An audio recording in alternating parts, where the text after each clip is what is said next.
And so I accepted the offer from the headhunter, the offer that almost doubled my corporate salary.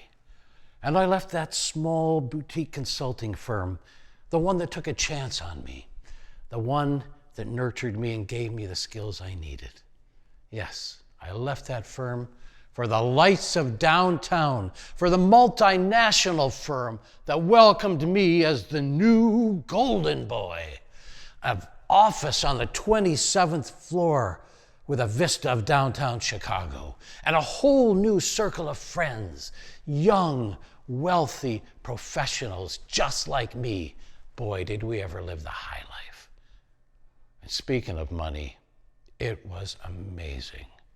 I was able to indulge my passion for guitars. I bought guitar after guitar after guitar, dozens of them. And best of all, I was able to live my dream and buy my own house. The little boy from the small town that nobody expected much out of. I bought a house. My family was so proud of me. It was the best life ever. Until it wasn't.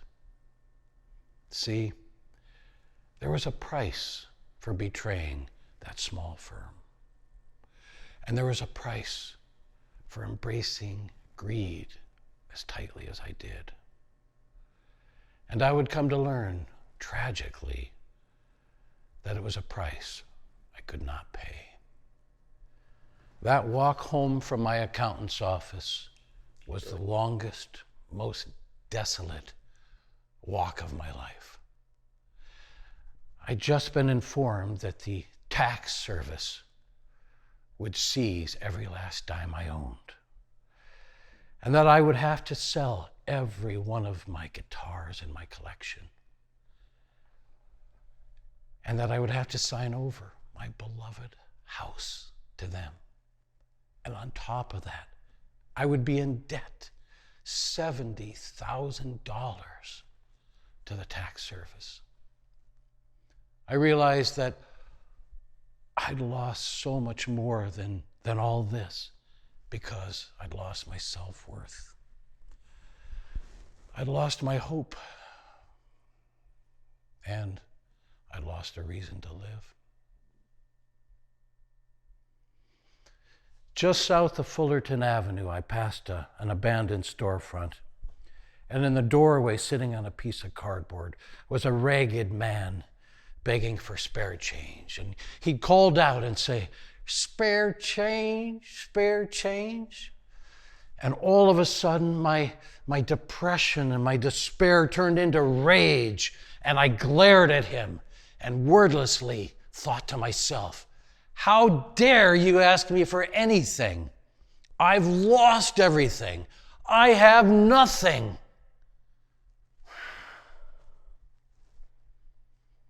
A half a block later, there was a commotion next to me. It was him. He was dragging his bad leg behind his good leg, and he came right up to my face. And through that matted beard and his rotted teeth, he seethed at me and said, "Lighten up. You ain't got it all that bad." And in an instant, my life was changed, and I had a reason to live. And so I began to rebuild my life. Out of the trunk of my car, on a gravel parking lot in the south side of Chicago, I launched Bob's Guitar Repair Service. I gotta tell you, it was a very inauspicious beginning, and it stayed inauspicious for a long, long time. It was such a struggle to convince people to let me repair their guitars. And when I finally scored a $25 setup, I celebrated because now I could eat for almost an entire week. It was such a lean time. I struggled so much, but I kept at it. Repairing guitars, marketing, repairing, marketing, day in, day out for years. And after 4 years, Success was there. I had 3 full-time employees. We were repairing an average of 130 guitars every week. Success. And you know who noticed? The president of a major guitar store chain. And he came to me saying, I've got 90 stores coast to coast, and I would like Bob's Guitar Service to consider franchising in each and every one of them. Whoa! Success! I would be instantly wealthy and set for life. Bob's Guitar Service, coast to coast. Yeah! But at the same time, down another path came that scrappy little alt-country rock band Wilco. And they asked me to join them for a couple years to tour the world. Wealth and stability, childhood dream. What would you do? Well, after a conversation with Johnny Cash, I said nah to the wealth and stability. And I embraced the life of a musician, stepping on a tour bus for the first time of my life at age 38.